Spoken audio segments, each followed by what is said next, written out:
বেংগলক এনেকে অখিল গগৈ ডাঙৰীয়া আজি ৰিপ্লাইটো দিবলৈ দিয়ক না।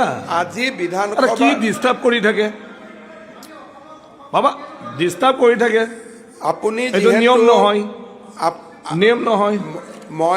মই এটাই অনাৰেবল মেম্বাৰ প্লিজ, যে বিধানসভাৰ ডন্ট ডিষ্টাৰ্ব।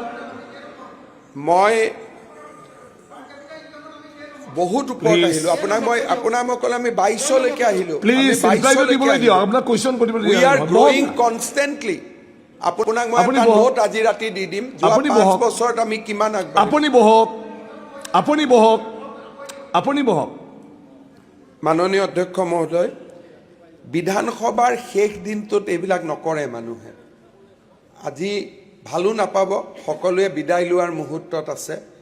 গতিকে যে আমি যাম, ইলেকশ্যন খেলিম, ঘূৰি আহিম, এতিয়া ৰাইজৰ সন্মুখত কথা কোৱাৰ সময়। গতিকে মইতো চবক শুভেচ্ছা দিছোঁ জিকি আহক বুলি, অহা 5 বছৰ কৈ যাব পাৰিব। বেংগলক এনেকে অখিল গগৈ ডাঙৰীয়া আজি ৰিপ্লাইটো দিবলৈ দিয়ক না। আজি বিধানসভা কি ডিষ্টাৰ্ব কৰি থাকে বাবা, ডিষ্টাৰ্ব কৰি থাকে। আপুনি নিয়ম নহয়, নিয়ম নহয়।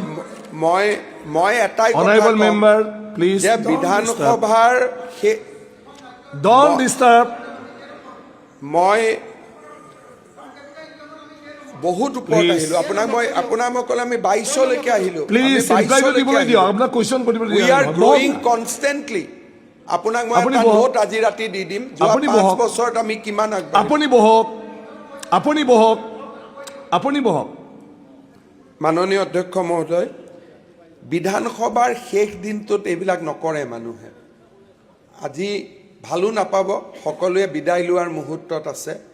গতিকে যে আমি যাম, ইলেকশ্যন খেলিম, ঘূৰি আহিম, এতিয়া ৰাইজৰ সন্মুখত কথা কোৱাৰ সময়। গতিকে মইতো চবক শুভেচ্ছা দিছোঁ জিকি আহক বুলি, অহা 5 বছৰ কৈ যাব পাৰিব।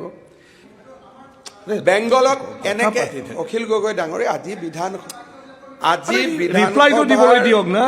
আজি বিধানসভা কি ডিষ্টাৰ্ব কৰি থাকে বাবা, ডিষ্টাৰ্ব কৰি থাকে।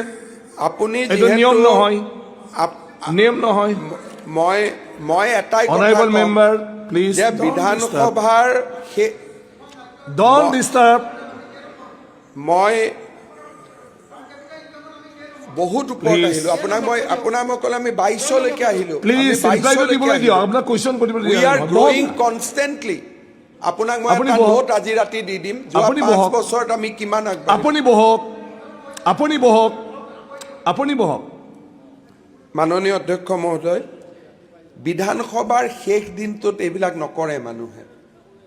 আজি ভালো নাপাব, সকলোৱে বিদায় লোৱাৰ মুহূৰ্তত আছে।